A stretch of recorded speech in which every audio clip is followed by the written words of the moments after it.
How should a Christian respond to gossip? This is an important question for us as Christians to consider. And this is the reason. When we talk about the destructive power of sin, gossip usually doesn't come to mind.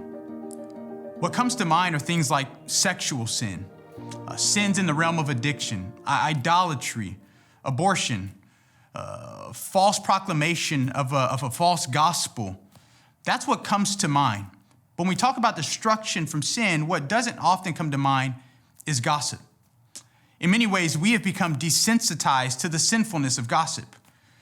We have gossip magazines at the grocery checkout lines. We have television shows that are built around storylines of gossip. I recently came across an academic journal that is trying to say that gossip is actually a form of learning. Gossip is pervasive in our culture, and unfortunately, it can often be in the church. So how should a Christian respond to gossip? Well, before we consider some practical steps, it's important for us to be reminded of the sinfulness of gossip. Consider Paul's words in Romans chapter 1, verse 28. He says that just as they did not see fit, who? The unrighteous. Just as they did not see fit to acknowledge God any longer, God gave them over to a depraved mind to do the things which are not proper. And listen to what they're filled with: unrighteousness, wickedness, greed, evil, full of envy, murder, strife, deceit, malice, and then gossip. You see, unlike the world's elevation and infatuation with gossip, God's word is very clear regarding the sinfulness of gossip.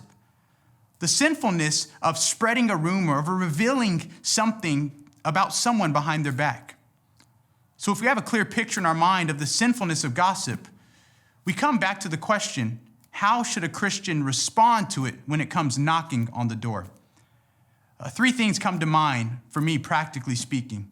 Number one is to call it out. If you're in a conversation with someone and it begins to move towards gossip about someone else, be willing to stop the conversation and name it for what it really is. This is gossip. God is not honored by gossip. Gossip is a sin, and God hates it. Thus, we need to stop the conversation now before any more gossip happens.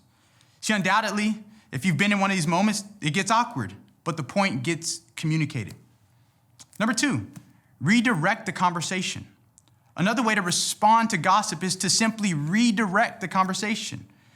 When you're in a conversation when someone's beginning to gossip and speak about another person who's not present, be confident enough to just change the topic matter altogether.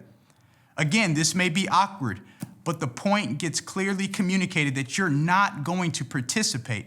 So that's the second way. The third way is probably my favorite. It's because I've been a victim of this one. Give a blank stare. I've personally been the recipient of this response to gossip. Moving into gossip with a pastor that I deeply respect, I was expecting him to engage with me, and all of a sudden he just gave me a blank stare, and I was wondering, did he not hear me? What's going on? But very quickly I learned that he was making it clear that he wasn't going to step into this and he wasn't going to participate. Now, some of you may be wondering, this sounds a little extreme, especially the last one. But may I remind you that Proverbs 20:19 tells us that we are to avoid gossipers. So if by chance you find yourself in a conversation where gossip is beginning to happen, it's not too drastic to utilize one of the applications just mentioned to kill the sin of gossip dead in its tracks. May we use our words to bring honor and praise to God, and may we kill gossip whenever it comes knocking on our door.